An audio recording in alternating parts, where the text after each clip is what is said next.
Hello student, class 12 Hindi medium और English medium के student के लिए हम लोग जो है चैप्टर सॉल्यूशन पढ़ रहे हैं। 5th टॉपिक आपको पढ़ा चुके हैं इस चैप्टर में।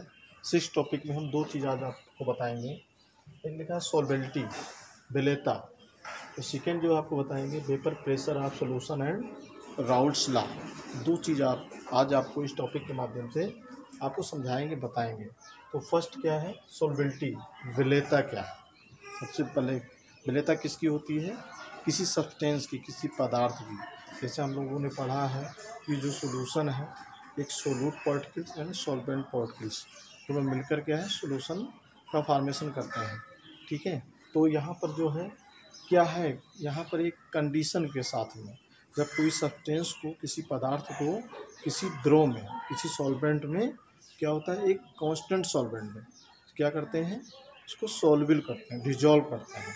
तो उस कंडीशन को जो है तब एक सैचुरेटेड सॉल्यूशन तैयार होता है। उसी कंडीशन को क्या कहते हैं, सॉल्वेबिलिटी कहते हैं। तो सॉल्वेबिलिटी जानते हैं, यहाँ पर हमने डिफिनीशन लिखा है, आप समझिए इसको। द सॉल्वेबिलिटी ऑफ अ सब्सटेंस, सॉल्वेबिलिटी किसकी होगी, किसी सब्सटेंस की होगी।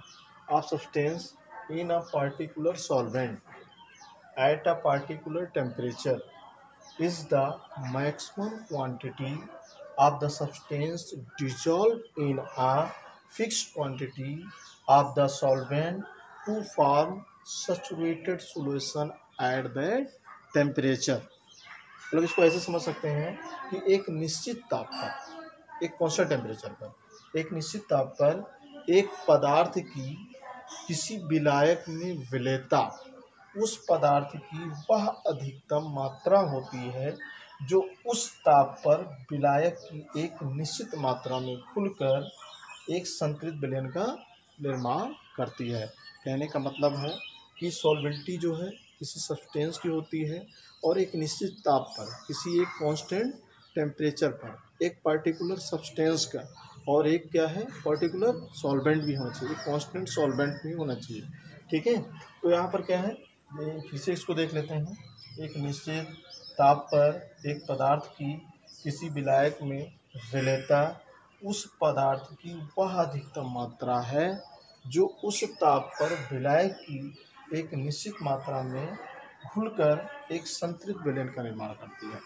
मतलब जो क्वांटिटी ऑफ सोलूट पार्टिकल्स की होगी, जो विलेय पार्टिकल्स की होगी, जो पदार्थ की होगी, जो सब्सटेंस की क्वांटिटी होगी, तो क्या होगी, यहाँ पर क्या दिया है, particular temperature the maximum quantity, मतलब कि मैक्सिमम अधिकतम वह मात्रा जो एक फिक्स सॉल्वेंट में घुलकर और सैचुरेटेड सॉल्यूशन मतलब संतृप्त विलयन का निर्माण करती है। तो क्या कहलाती है, सॉल्वेबिलिटी, विलेयता। अब नेक्स्ट यहाँ पर विलेयता एक चीज़ दिया गया है। विलेयता को ग्राम पर लीटर या मोल पर लीटर में हम क्या करते हैं, इसकी यूनिट लिखते हैं, व्यक्त करते हैं। मतलब ग्राम पर लीटर और मोल पर लीटर में व्यक्त किया जाता है। ये हो गया आपका सॉल्वेबिलिटी हो गई, विलेयता हो गया। सेकेंड हमने यहाँ पर लिखा है vapour pressure of solution and Raoult's law. Vapour pressure, वाष्प दाब। तो यहाँ लिखा है किसके लिए हम पढ़ रहे हैं, सोल्यूशन के लिए। तो विलयनों के वाष्प दाब और राउल्ट का नियम। तो सबसे पहले हम जान लेते हैं वेपर प्रेशर ऑफ लिक्विड, मतलब कि द्रव का वाष्प दाब क्या है। कोई द्रव है उसका वाष्प दाब क्या होता है, कैसे वाष्प दाब को हम कैलकुलेट करेंगे। तो यहाँ पर हमने एक डिफिनीशन लिखा है, इसको आप लोग देखिए। The pressure exerted by the vapor of a liquid at particular temperature in state of dynamic equilibrium is called the vapor pressure of the liquid at that temperature। इसका मतलब क्या हो गया कि किसी निश्चित ताप पर, यहाँ भी क्या है कांस्टेंट टेम्परेचर है, किसी निश्चित ताप पर गतिशील साम्यावस्था में, गतिशील साम्यावस्था में एक द्रव की वाष्प द्वारा आरोपित दाब को उस ताप पर द्रव का वाष्प दाब कहते हैं। समझते हैं एक एग्जाम्पल के माध्यम से। यहाँ पर क्या है, एक बेसिल्स लिया गया है, एक पात्र, आप लोग देख रहे होंगे। हम वेपर प्रेशर ऑफ लिक्विड, द्रव का वाष्प दाब क्या है, कैसे इसको हम समझते हैं, किसे कहते हैं, एक एग्जाम्पल के माध्यम से हम समझ सकते हैं। जैसे एक जो है बेसिल्स है, एक पात्र है, एक बर्तन है, उसमें हमने लिक्विड रख लिया और लिक्विड लिया है, इधर वैक्यूम पंप लगा हुआ है और यहाँ लिखा है मैनोमीटर, वैक्यूम पंप और इधर मैनोमीटर। जब एक कांस्टेंट टेम्परेचर पे, एक निश्चित ताप पर इसको, इस लिक्विड को हम वार्म करते हैं, लेकिन उससे पहले क्या करते हैं, वैक्यूम पंप से जितनी भी एयर होती है इसको बाहर कर लेते हैं। जब एयर को बाहर कर लेते हैं और इधर क्या है, तापमापी मैनोमीटर लगा होता है, तो वैक्यूम पंप से एयर को बाहर कर लिया। अब यहाँ एक कांस्टेंट टेम्परेचर पे इस लिक्विड को हम क्या कर रहे हैं, हीट कर रहे हैं, गर्म कर रहे हैं। जब लिक्विड को हम हीट करेंगे तो इसका क्या होगा, वेपर बनेगा। इसका वेपर जो है एज इसी पात्र में, इसी वेसल्स में आएगा और यहाँ पर वेपर और लिक्विड, क्योंकि टेम्परेचर क्या है, कांस्टेंट है, तो लिक्विड और वेपर दोनों के बीच में क्या है, एक साम्यावस्था बनेगी, जिसको हम कहते हैं डायनेमिक साम्यावस्था, इक्विलिब्रियम। मतलब कि एक वेपर एंड लिक्विड की एक साम्यावस्था प्रिपेयर हो रही है, मतलब साम्य है। इसका मतलब क्या हो गया, मैनोमीटर से हम क्या है ये जान जाते हैं कि इस पर, इस लिक्विड पर कौन सा या कितना वेपर दाब लग रहा है, और जो दाब यहाँ पर आरोपित होता है इस लिक्विड पर, तो उसी क्या कहते हैं, वेपर प्रेशर ऑफ लिक्विड, मतलब किसी द्रव का वाष्प दाब। जैसे सपोज दैट, फिर से एक बार समझते हैं, यहाँ पर लिखा है किसी निश्चित ताप पर गतिशील साम्यावस्था में किस एक द्रव की वाष्प दाब द्वारा आरोपित दाब को उस ताप पर द्रव का वाष्प दाब कहा जाता है। सपोज दैट लिक्विड है और लिक्विड को एक वेसल्स में रखा गया है, एक पात्र में, लेकिन यहाँ पर आप देख रहे हैं कि वैक्यूम पंप से इसमें जितने भी एयर है इसको बाहर कर दिया गया, मैनोमीटर लगा दिया गया है, और इसको जब लिक्विड को एक कांस्टेंट टेम्परेचर देते हैं तो इसकी वेपर बनती है, और वेपर क्या है, और लिक्विड में एक कह सकते हैं इक्विलिब्रियम, एक साम्यावस्था स्थापित हो जाती है, और लिक्विड वेपर के रूप में और वेपर क्या है, लिक्विड पे। तो इस तरीके से क्या होता है, साम्यावस्था होती है, और जो वेपर होता है वो द्रव पर, लिक्विड पर एक बल आरोपित करता है, एक दाब, बल एक प्रेशर आरोपित करता है, उसी को कहते हैं वेपर प्रेशर ऑफ लिक्विड, मतलब द्रव का वाष्प दाब कहा जाता है। और द्रव के वाष्प दाब से ही रिलेटेड क्या है, राउल्ट्स का नियम है। राउल्ट्स का नियम नेक्स्ट उसमें आपको हम बताएंगे वीडियो में, लेकिन उससे पहले कुछ स्टूडेंट का न्यूमेरिकल है मोल फ्रैक्शन पे। मोल फ्रैक्शन का कुछ न्यूमेरिकल आपको हम बता देते हैं। एक क्वेश्चन है, क्वेश्चन को देख लेते हैं। जल में यूरिया का 1 बिलियन, ये क्वेश्चन कल स्टूडेंट के द्वारा मिला था। जल में यूरिया का 1 बिलियन भारानुसार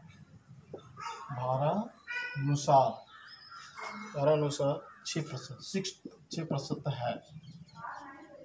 बिलियन में यूरिया कह रहा है कि बिलियन में यूरिया और बिलियन में यूरिया और जल का मोल प्रभाज ज्ञात कीजिए। ये क्वेश्चन था, और यहाँ पर दे रखा है मॉलिक्यूलर वेट यूरिया का दिया है 60, प्राण भार दे रखा है 60। इसको सॉल्व कैसे करेंगे देख लेते हैं। सबसे पहले हम क्या करेंगे, एक चीज़ जानते हैं, 6 यहाँ लिखा हुआ भारानुसार। इस तरीके के क्वेश्चन को कैसे हम सॉल्व करते हैं, यहाँ लिखा है भारानुसार 6%। तो सबसे पहले क्या करेंगे, 6% जो दिया गया है भारानुसार, इसको हम जानेंगे, क्योंकि यहाँ पर यूरिया का बिलियन किस में है, यूरिया का बिलियन किसमें बना हुआ है, जल में। इसका मतलब क्या हो गया कि 6 ग्राम यूरिया कितने, 100 ग्राम वाटर में प्रेजेंट है, उपस्थित है। इसका मतलब ये हो गया। तो यहाँ तो वेट ऑफ यूरिया कितना हो गया होगा, 6 ग्राम। उसके बाद वेट ऑफ यूरिया हो गया, तो मोलिकुलर यहीं पर निकाल लेते हैं, मोलिकुलर वेट ऑफ यूरिया ये दिया है 60, और उसके बाद वेट ऑफ हम वाटर निकाल लेंगे। तो वेट ऑफ वाटर कितना दे रखा है, वेट ऑफ वाटर हमारा दे रखा है कितना दे रखा है इसको 100 है, तो 100 में से 6 माइनस कर देंगे तो हमारा कितना आ गया 94 ग्राम। अब हमको जो है मोलिकुलर वेट ऑफ क्या कर लेंगे H2O, ये भी कितना हो गया 18 हो गया। अब हम क्या करेंगे इसको जो है इसको हम डिवाइड कर लेंगे, इसको निकल के इतना हम न्यूमेरिकल से लिख लेंगे। उसके बाद क्या करेंगे मोल्स निकालेंगे यूरिया का और जल का। तो यहाँ पर लिखेंगे मोल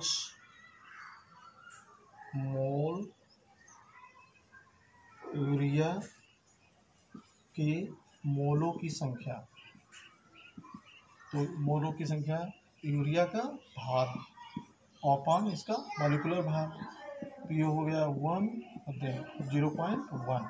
अब इसी तरीके से जल के मोलों की संख्या इसको भी कैलकुलेट कर लेंगे। तो जल का भार 94 है, अपान कितना है 18, इसको डिवाइड करेंगे 5.22 ये आ जाएगा। अब यहाँ लिखेंगे कुल मोलों की संख्या, ये निकाल लेंगे, दोनों को ऐड कर लेंगे 5.22 प्लस 0.1 तो आ जाएगा 5.32। अब हमको मोल प्रभाव निकालने में आसानी हो जाएगी। तो कैसे कैलकुलेट कर लेंगे यूरिया का मोल प्रभाज, इसको निकालेंगे। अब यूरिया के मोलों की संख्या 0.1 आया है अपान 5.32 से इसको हम डिवाइड कर देंगे। यूरिया के बाद क्या आएगा, यूरिया के बाद जल का मोल प्रभाग और जल के मोलों की संख्या कितनी हमने निकाला है, यहाँ पर जल के मोलों की संख्या निकाला 5.22, तो अपान कितना आ जाएगा 5.32। तो इसको हम डिवाइड करके इससे डिवाइड कर देंगे और इसको इससे। हमने इसका आंसर आपको आपके उस पे ग्रुप पे मैंने आंसर पूरा सॉल्व करके भेज दिया है। तो सबसे पहले हम लोग क्या है मोल्स निकालेंगे और उसके बाद मोल्स निकालने के बाद टोटल मोल निकाल लेंगे, कुल मोलों की संख्या, और mole upon total mole upon total mole से डिवाइड कर देंगे। और ये तो न्यूमेरिकल आप लोगों ने पूछा था तो बता दिया। तो नेक्स्ट जो है हम आपको राउल्स लॉ नेक्स्ट वीडियो में बताएंगे। ठीक है, थैंक यू।